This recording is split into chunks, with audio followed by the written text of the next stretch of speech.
Como viver uma vida cheia de significado. Segunda parte. Comentário de Emaro Persona.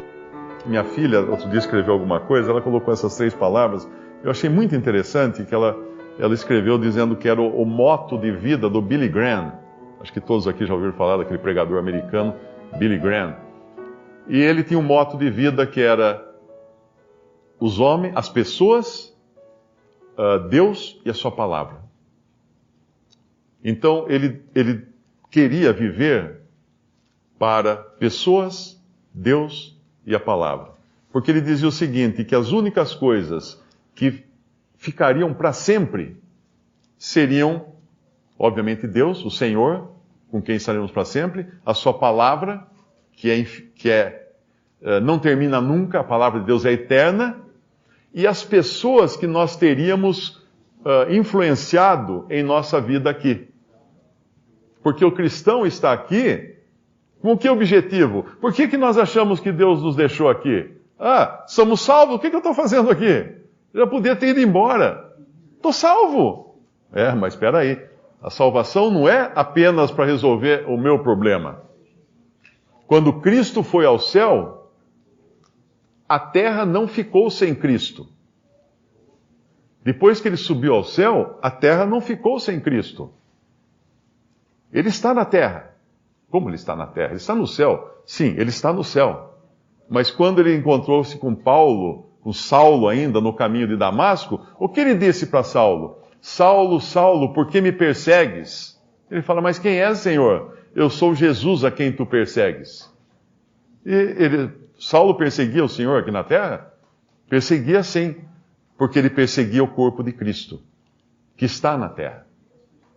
Então, se alguém perguntar, onde está Cristo? Olha em volta. Ele está na terra, a cabeça está no céu, o corpo está na terra, e qualquer mal que é feito ao corpo de Cristo é feito ao próprio Senhor Jesus. E qualquer influência que esse corpo de Cristo tem nas pessoas na terra, é uma influência que o próprio Senhor quer ter nas pessoas. Então é o Senhor, que para sempre teremos Ele, a sua palavra que é eterna, e as pessoas que influenciamos na nossa vida aqui vão permanecer para sempre também.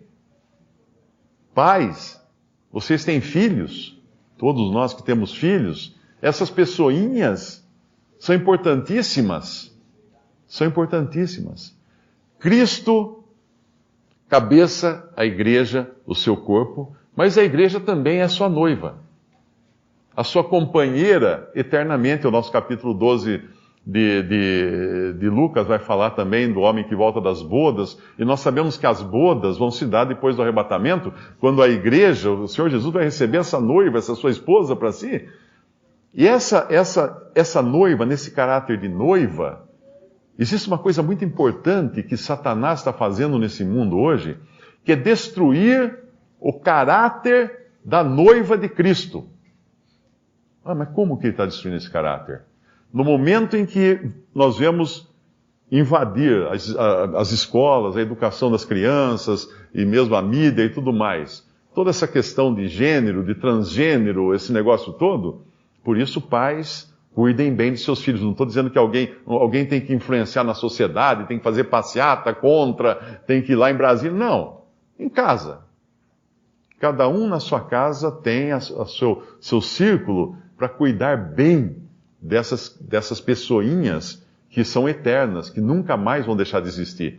E que nós queremos endereçá-las para o céu, através do nosso testemunho e através da palavra de Deus, que elas vão se converter, elas têm que se converter. Mas o apóstolo Paulo falou para o carcereiro, crê no Senhor Jesus e será salvo tu e a tua casa. Se aquele carcereiro se agarrou a essa promessa, ele logo batizou seus filhos. Ele quis que seus filhos fossem batizados, a sua casa, a sua família toda, que incluía inclusive até os servos na época. Porque ele não queria deixar ninguém de fora. E a fé não vai deixar seus filhos de fora. A fé atuante vai querer que eles também sejam essas pessoinhas que vão estar no céu eternamente. Por isso, tão importante proteger os nossos filhos de todos esses ataques satânicos que querem destruir o próprio caráter do que é a igreja na sua relação com Cristo. Porque se de repente homem e mulher não tem mais diferença, é tudo a mesma coisa, e casa um com homem, mulher com mulher, então destrói-se até a belíssima figura de Cristo e a igreja na sua relação. Agora, voltando então, nós estamos hoje na terra por Cristo, assim como Ele está hoje no céu por nós. E qual é o moto nosso na terra? O que nos move na terra?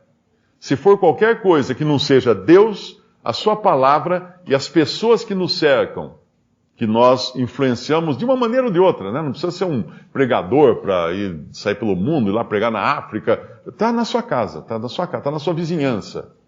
Tem sempre alguém que pode ser influenciado pela sua palavra. Nós estávamos conversando, eu e o Paulo lá embaixo, todo mundo subiu para cá, e de repente uma senhora chegou para almoçar, estava fechado o restaurante. Ela perguntou, não tem mais? Eu perguntei ao garçom, não, já fechou, tal. Ela falou, e agora? Mas o que vocês estão fazendo aqui, hein? Pronto, ela deu a senha. Deu a senha. Lançou a isca. Aí nós ficamos lá conversando meia hora com a mulher, falando do evangelho para ela. Falando da salvação eterna. Então existem oportunidades tremendas para a gente influenciar pessoas com a mensagem da salvação, influenciar irmãos com o ministério da palavra, influenciar nossos filhos com uma educação cristã. Outro dia uma pessoa me escreveu, eu tinha colocado ela em contato, é uma família que já se separou da denominação, quer congregar o nome do Senhor. Eu os coloquei em contato com uma assembleia, não lembro que cidade que é, não sei se é na Bahia, algum lugar. Ela escreveu, falou assim, mas enquanto a gente espera para reunir então com os irmãos, porque é muito longe, fica caro a gente ir até lá, nós podemos reunir em casa? Aí eu respondi, olha, se vocês não reúnem em casa, vocês estão perdendo tempo. Vocês não vão reunir como assembleia em casa, porque a assembleia tem um outro caráter, eu expliquei o caráter de uma assembleia. Mas como devocional familiar, vocês deveriam fazer isso todos os dias. Muitas famílias aqui, eu sei, fazem isso todos os dias com seus filhos, de ler a palavra de Deus com seus filhos todos os dias. Isso é benéfico ao extremo. Não deixe para os seus filhos escutarem a palavra de Deus só nas reuniões. Nós não vamos em missa de domingo, não é assim que funciona. Todos os dias, abra a Bíblia com seus filhos. Dá para ler um capítulo? Leia um capítulo. Dá para ler 3 versículos? Leia 3 versículos. Dá para cantar um hino? Ótimo! Em casa foi uma evolução, assim, uma regressão até, né, eu diria, porque a gente começou com os filhos pequenininhos, lia 2 capítulos do Antigo e do Novo Testamento, cantava um hino, orávamos e assim ia mudando os horários de vez em quando. No final, com escola, com faculdade, com trabalho, aí foi reduzindo o tempo e aí até acabar cada um já na sua idade semi-adulta, né? Cada um tendo a sua leitura, o seu devocional particular, mas não deixando de ler a Bíblia todos os dias. Então isso não deveria faltar num lar cristão, uma leitura da Bíblia em família. Tendo tempo, aproveita, desliga a televisão, senta com os filhos, vamos ler a Bíblia. Vamos ler a Bíblia, vamos orar. Vocês têm dúvida, têm perguntas? Vamos responder as perguntas, vamos descobrir como é que é aqui. O que será que é isso? Explica para mim essa passagem, criança. O que você acha que está dizendo aqui? Isso é importantíssimo, porque nós vamos manter para sempre as coisas que envolvem Deus, o Senhor, a sua palavra e as pessoas que nos cercam. E aqui então são princípios para o reino, mas que nós podemos viver segundo eles hoje, porque nós temos um Pai. Uma coisa que, como o irmão explicou, os judeus não tinham, não sabiam do relacionamento com Deus, com um Pai. Nós, os judeus, eles sabiam que eles tinham um Deus justo acima deles. E eles sabiam que eles tinham que dar testemunho da justiça de Deus nesse mundo. Era assim que eles andavam. Era tudo no rigor, na lei, no rigor, na justiça divina, punindo e tudo mais. Assim foi determinado, assim era. O monte tremeu quando foi dada a lei. Mas eles não conheciam o que era graça como nós conhecemos hoje. Hoje, nós não vivemos no mundo dando testemunho de justiça. Hoje está um monte de gente na rua exigindo justiça dos juízes da Suprema Corte. Estão lá exigindo justiça. E aí ele vai ali e dá um suborninho lá para o sujeito que para furar a fila, depois ele... Porque nós somos injustos, o mundo é injusto, toda injustiça impera aqui nesse mundo. Eu posso me sentir muito bem exigindo que os outros façam justiça, mas não haverá justiça nesse mundo enquanto Cristo não vier reinar e estabelecer o seu reino de justiça. Esse reino de justiça, os princípios dele estavam no Antigo Testamento para os judeus. Mas para nós hoje, o nosso testemunho não é de justiça, embora nós devemos viver com justiça, dar testemunho das coisas que são justas, etc. Mas nós testemunhamos da graça de Deus. Nós vivemos num tempo, se Israel testemunhava da justiça de Deus nesse mundo, a igreja dá testemunho da graça de Deus nesse mundo. E ela dá testemunho da graça em tudo, em todas as coisas. Então, um cristão, ele vai ser visto nesse mundo como alguém dependente de Deus. Alguém que pode falar assim, eu tenho um pai, e o pai está cuidando de mim.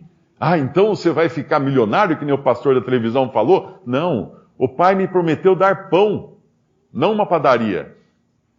Pão de cada dia ele me dará. Não uma padaria cada dia, para abrir uma rede de padarias. Não é isso que o pai prometeu. Então, esse é o testemunho que nós damos hoje, até na dificuldade. Visite Respondi.com.br. Visite também 3minutos.net.